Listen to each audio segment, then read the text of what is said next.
Hello, welcome to the Knight's Arm. We are continuing our series is forming the Persian Empire as Armenia. So a couple things that are on our to-do list for this episode. Since we're not going to be going into war, so even if a country calls us in, I do not want to go into war. I want to stabilize for a bit. Although we haven't really seen any negative effects from our war, but I think that we should focus a little bit, spend our money improving our military, building some more buildings, making some characters loyal, and overall making our foundation a little bit stronger for us to expand.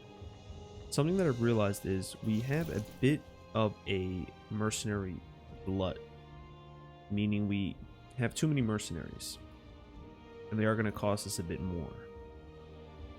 But I think I should just completely disband this mercenary, or at least cut it in half, instead of just taking it out all at once. This right here is comprised of entirely official cohorts, I guess you can call it that way. Official, our actual nation's army, which is pretty small.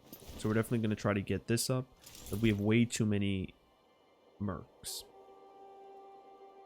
So let's go ahead and split them in half. Alright, I can't even split them in half because this is just one entire unit that I've purchased. So the question is, do we take it out now, or do we wait till we build up our official army and then we get rid of them?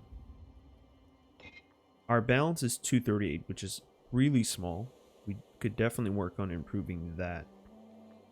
And I think part of removing this is going to affect our income.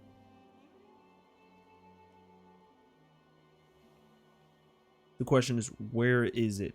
Where in the expenses is it? How much is this army right here costing us? I do not know.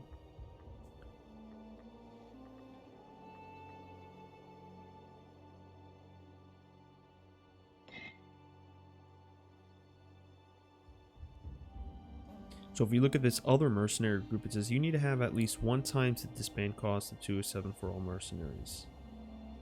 So it'll cost me money to disband them as well.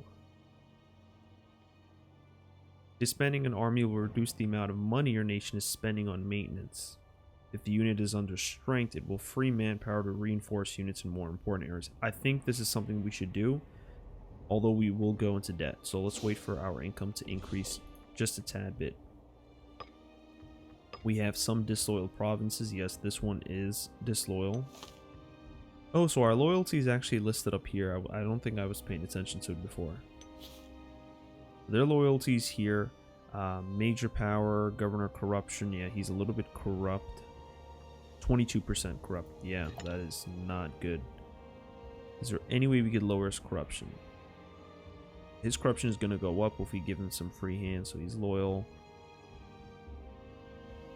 Is there anything we could do to decrease his corruption? We could do this. Impose corruption sanctions. He loses 22 corruption, effectively bringing his corruption to 0. He loses 20 loyalty, and we gain some tyranny. I think we should do this to decrease the corruption. How big of an effect is the corruption on loyalty? Not that much, 0.05, but we are getting some because he is the governor. He is this used to be the province of Trapezo, so I'm getting a minus 0.5, but I don't know how to get rid of that.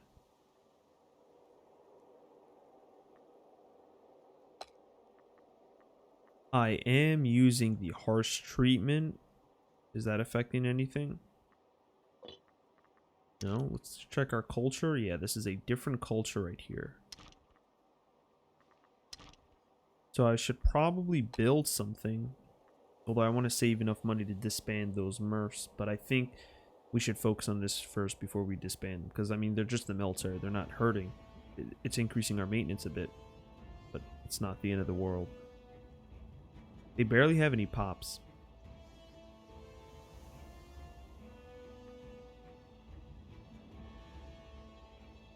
So Macedonia is our big disloyal province. And what I like about this screen here is it tells me a little bit about what I could do in a more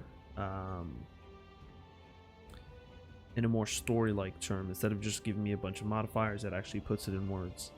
The populace of Macedonia are becoming troublesome. We could spoil them with luxuries or move in with the troops. We could change taxes. Taxes burden the people but are vital for our treasury. If the economy can handle it, our subjects would be the most grateful if we lessen their burden. I don't think we should change taxes. We could change deity. As a prayer is told for a person in need, so the faith of our nation must be in tune with the people of our needs. We're not going to change our deity.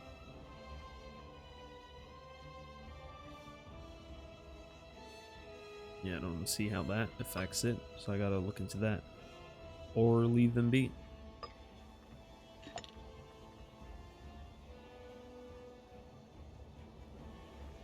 So we can impose corruption sanctions, and we'll get some tyranny, and then he'll become disloyal, which will mean that we'll probably have to give him some free hands after, which then just increases the monthly corruption again. How about we do that? Let's impose corruption sanctions.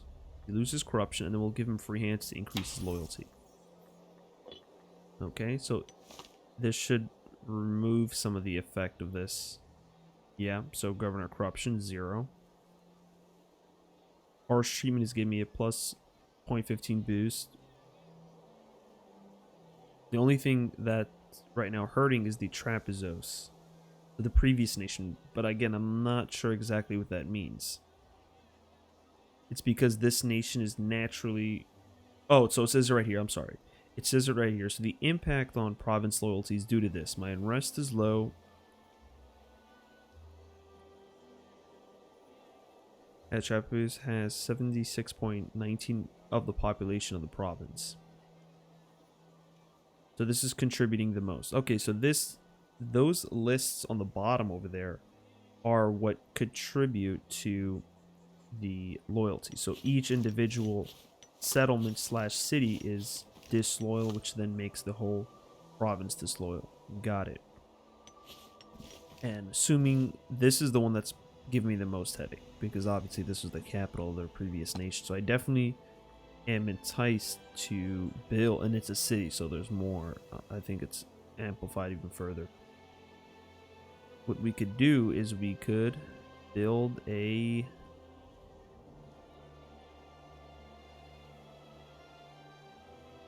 Yeah, there really is no building that just affects loyalty.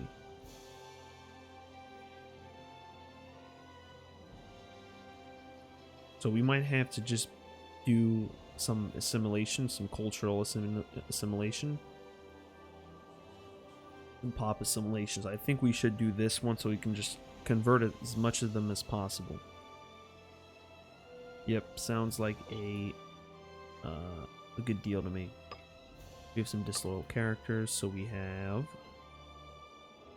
Ariarthid, who's disloyal. This guy right here, he's the governor. He's not even part of any family, although he does have some good stats, relatively good stats, and his loyalty's at 15, and he does have an immense power base.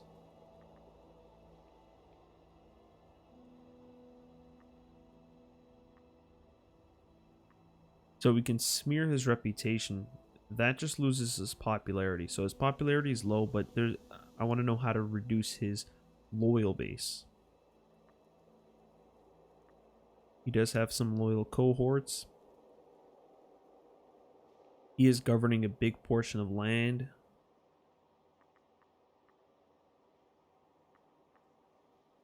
I think we should just give him some free hands. He'll get some corruption, but right now it's not that high. So let's go ahead and give him some free hands. Who else is loyal? Midas. This guy right here. He is a nobody. He has a lot of money. We can imprison him. I wonder if after you imprison him, you could take some of his wealth. Our tyranny is, again, a bit high, but again, I don't know the right threshold or the sweet spot for this tyranny number. And then aggressive expansion, it tells us right here above 50. So we need to keep it below 50. I don't want to bribe him. I don't want to give him any more of my money. He already has plenty.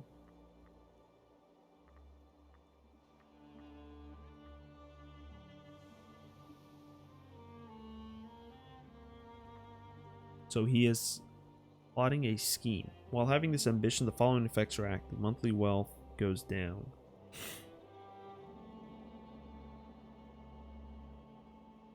So what is he doing? Oh, he's plotting something.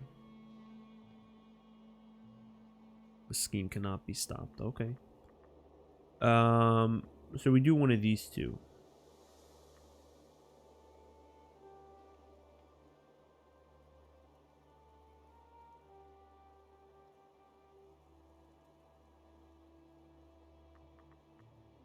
His popularity is not that high, so he probably won't give us that many problems. And his power base is... So he has some loyal cohorts. Where are those cohorts that are loyal? Are they over here?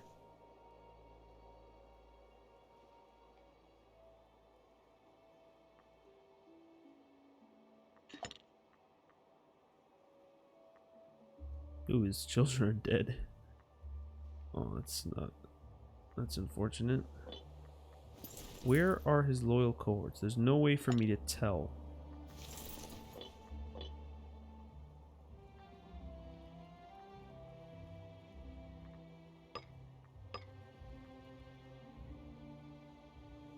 Yeah, I don't know where to find the loyal cohorts, because he's not the leader of an army.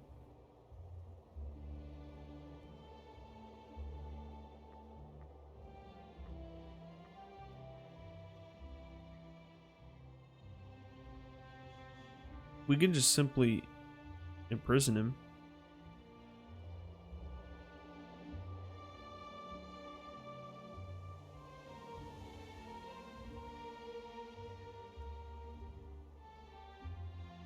So our tyranny is having some negative effects, and it is decreasing every month.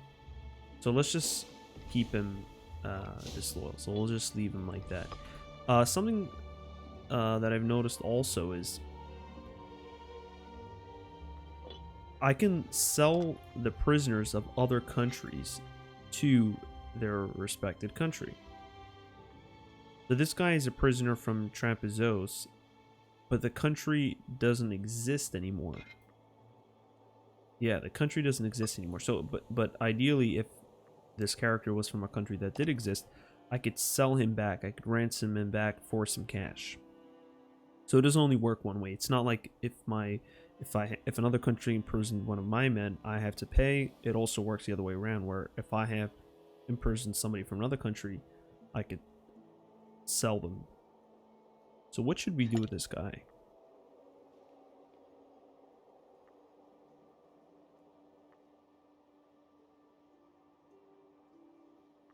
How much wealth does he have? He's barely broke, so we could ransom him.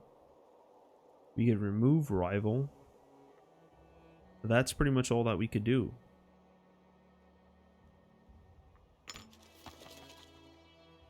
Do you wish to try to get Theodore's release from the Caucasian regional power of our... So, hold up.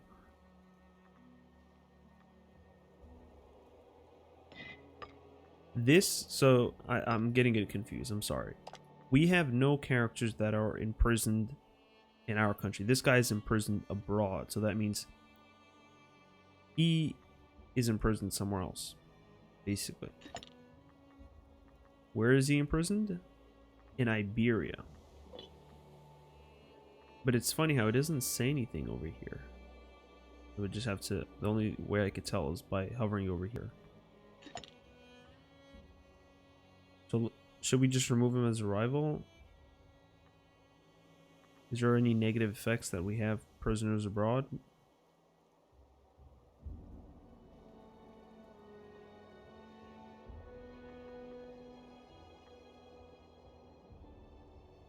He's a rival of the king. This probably was the king of Trapezoes that they captured. I don't know. I guess we'll just leave it like that. We still have that disloyal province over here, and it is going down, unfortunately. So we're going to see what we could do with them, but as far as now, we're going to have to just let them naturally increase loyalty.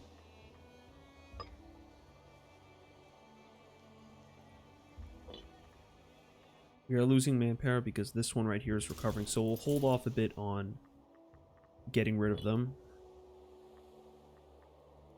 And we'll wait for this stuff to slowly wear out. And we have tremendous negative stability. And it is going down currently every month. Mainly because of our aggressive expansion. So I guess we just gotta wait. I don't really want to do anything. Can we do something with taxes? This is, everything is in the middle. Great. Okay, we have a new child, Erado. Thank you. How many children do I have now? I have 2 children. Okay, one of them is a girl, but she has the better stats. And then I have a boy over here. Oh no, she's a girl too. I have 2 daughters. I have 2 daughters. Yeah, I definitely need to have a son because I don't. Did I accept that or did I decline that? I wasn't sure. I could check the laws. The eldest male child, or I could do this one, but it'll cost the stability. I can't afford that. Okay, so he was murdered at the age of 44. This guy right here, Arsham. I remember he was giving us a headache before.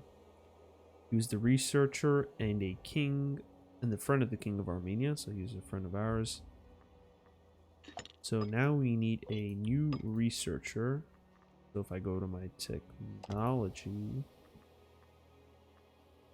Oh, so I don't have a religious advance as well?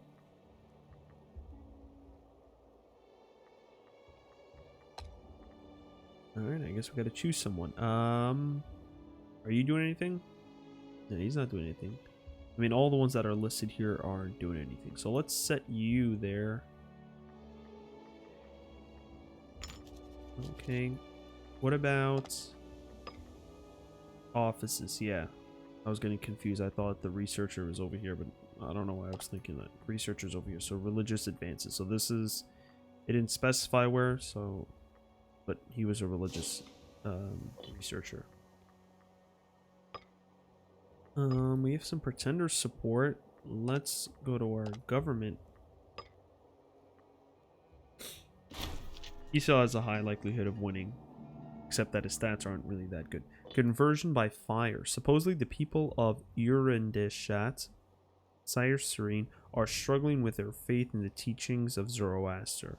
Our high priest Ashusha Nuni suggests convincing the peasantry with purification ceremonies, once more turning them to the righteous path following Ahura Mazda. Surely it would be a popular move among our subjects to turn more people against the false malevolent ideas of polytheists. Definitely do this. I definitely want to convert people. So this one will cost us some gold. We will go negative. And then we have plenty of political influence. So let's just do this one real quick. We do have a risk of rebellion. That is fine. Alright, bad planning. Due to severe shortage of money, we have forced to sell our entire reserves of military supplies. Oranges, third Oranges has addressed our people and assured us that this is merely a temporary setback. Alright, we won't be going to any war anytime soon, so we'll just remember for 60 months, so 5 years, no war. We have to remember that. Okay, so we've got some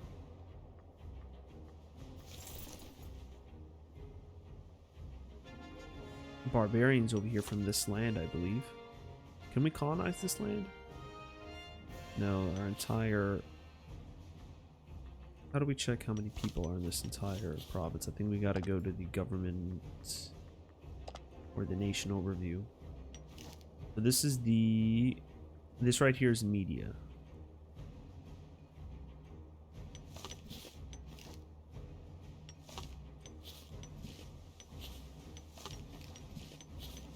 So this whole entire region here is media. Is there like another map mode that I'm not aware of? Regions. Yeah, this right here is the entire region of media. Okay, so I think I was getting confused with that before. But right here is media. If I look at the province screen of media,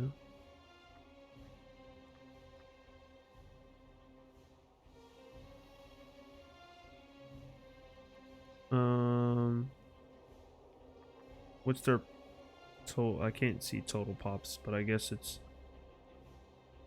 all these added up.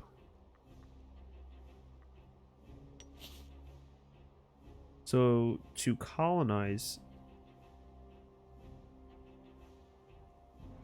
every settlement has to have more than 10 pops.